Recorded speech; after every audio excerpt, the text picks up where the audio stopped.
Hello, नमस्कार दोस्तों। आज हम बात करेंगे सेल कंपनी के स्टॉक्स के बारे में और इस स्टॉक्स में जो बड़ी गिरावट आज देखने को मिली, उसके पीछे का जो रीज़न है, वो मैं आपके साथ शेयर करने वाला हूँ। और कल भी हमने वीडियो के माध्यम से कहा था कि इस स्टॉक्स में गिरावट दिखाई दे सकती है क्योंकि स्टॉक्स अपने बिल्कुल सपोर्ट लेवल के पास में खड़ा है और स्टॉक्स अगर हमारा ₹134 का ये जो लो बना था, अगर इसको तोड़ेगा तो गिरावट दिखाई देगी। और मैंने ये भी कहा था कि स्टॉक्स अगर इस कैंडल के लो के नीचे क्लोज होगा तो और गिरावट दिखाई देगी। साथ ही हमने बात की थी कि इस स्टॉक्स में हमारा 200 दिनों का जो मूविंग एवरेज है, ये सपोर्ट के लिए खड़ा है। अगर स्टॉक्स हमारे सपोर्ट को ट्रेड करते हुए दिखाई देता है तो बहुत अच्छी बात है, पर उसके बाद से इस स्टॉक्स में रिजल्ट अनाउंसमेंट हो चुका और रिजल्ट की वजह से ये स्टॉक्स हमारा नीचे की तरफ जाते हुए दिखाई दिया है।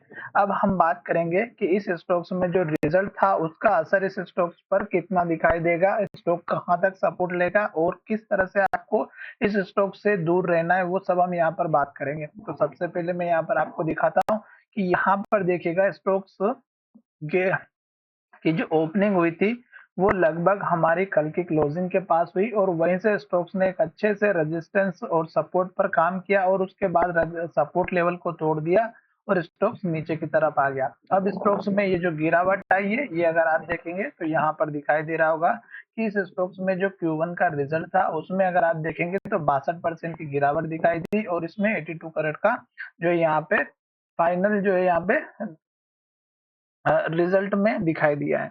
तो अब आपको पूरा डिटेल अगर देखना है तो आपको एक काम ज़रूर ये करना चाहिए कि जब भी आप स्टॉक मार्केट में काम करते हैं तो मॉर्निंग में कुछ न्यूज़ आती हैं, उन न्यूज़ को आप ज़रूर कवर कीजिएगा। जो सुबह-सुबह की न्यूज़ होती है या जो स्टॉक्स हमारी फ़ोकस में होते हैं। तो ये स्टॉक सुबह से ही मॉर्निंग से ही फ़ोकस में था, जिसकी वजह से ये स्टॉक्स में गिरावट आई और अब ये गिरावट कहाँ तक आएगी वो हम यहाँ पर डिस्कस करेंगे। सबसे पहले तो मैंने कल भी वीडियो बनाया था और कहा था कि स्टॉक्स हमारा इस कैंडल का जो हाई था लगभग 157-58 का, ये स्टॉक्स का हमारा एक इम्पोर्टेंट रेजिस्टेंस लेवल था। स्टॉक इस लेवल को ब्रेकआउट नहीं कर पा रहा था और स्टॉक्स हमारा बार बार नीचे की तरफ आ रहा था। तो ये जो लेवल था, ये हमारा पहले ही पता चल चुका था कि गिरावट के लिए ये लेवल हमारे लिए सबसे इम्पोर्टेंट है और स्टॉक्स ने इसी लेवल से गिरावट दिखाई और स्टॉक्स अभी तक रुकने का नाम नहीं लिया। तो 3 बार स्टॉक्स ने इस लेवल को टेस्ट किया, यहाँ पे इन्वर्टेड हैमर बनाई, यहाँ पे भी रेजिस्टेंस लिया और यहाँ पे फिर से रेजिस्टेंस लेके स्टॉक्स नीचे की तरफ आया। यहाँ पे तो बड़ी गिरावट दिखाई दी थी क्योंकि ग्लोबल मार्केट में गिरावट आई। अब स्टॉक्स ने हमारा यहाँ पे इस लो को भी तोड़ा, इस लो को भी तोड़ दिया और ये जो लो बना था, इसको भी आज तोड़ करके स्टॉक इसके नीचे जा चुका है। 200 दिनों का मूविंग एवरेज का सपोर्ट है, ये भी टूटता हुआ दिखाई दे रहा है। तो अब आपको क्या करना चाहिए? अब आपको केवल इंतजार करना है क्योंकि स्टॉक्स ने जैसे यहाँ पे एक के बाद एक रेड कैंडल बनाए, जैसे यहाँ पर एक के बाद एक रेड कैंडल बनाए, तो जब तक रेड कैंडल बनेगी तब तक आपको नई एंट्री बिल्कुल भी नहीं करनी है। दूसरी बात, इस स्टॉक्स में सपोर्ट लेवल इस कैंडल के लो का पहला ₹124 के आसपास का है और दूसरा सपोर्ट लेवल जो सबसे स्ट्रॉन्ग जो दिखाई दे रहा है, वो हमारा इस कैंडल के लो के आसपास का है, ₹116 के आसपास का।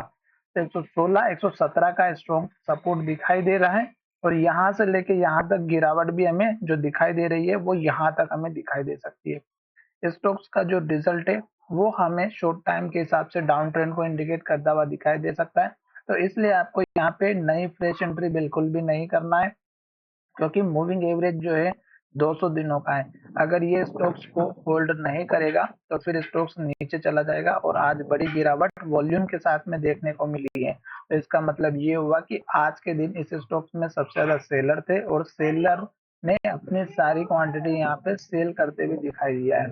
तो अभी वेट कीजिएगा, जल्दबाजी नहीं करें। टारगेट की अगर हम बात करें तो छोटा सा टारगेट आप इसके डल के हाई तक का रखिएगा, ₹132 के आसपास का, और थोड़ा-सा ऊपर अगर आप जाएँगे तो ₹134 का। इससे बड़े टारगेट की भी हम बात यहाँ पे इसलिए नहीं करेंगे क्योंकि यहाँ पर इस लेवल को ब्रेकआउट मिला है, तो ये लेवल अब हमारे लिए बहुत ही इम्पोर्टेंट बन चुका है, 132 और 134। इससे बड़े टारगेट की उम्मीद हम तब करेंगे जब स्टॉक्स हमारा अब ट्रेंड को फॉलो करते हुए दिखाई देगा। तो चलिए वीडियो को यहाँ पे विराम करते हैं, जल्दबाजी नहीं करें, रेड कैंडल में कभी भी एंट्री ना ले किसी भी स्टॉक्स में। आशा करता हूँ कि जब तक रेड कैंडल बनेगी आप इस स्टॉक से दूर रहेंगे और इस स्टॉक्स में एंट्री बिल्कुल भी ना करें जब तक रेड कैंडल बनेगी तब तक। हमारा वीडियो एजुकेशन के लिए था, वीडियो अच्छा लगा है तो चैनल को जरूर सब्सक्राइब करिएगा।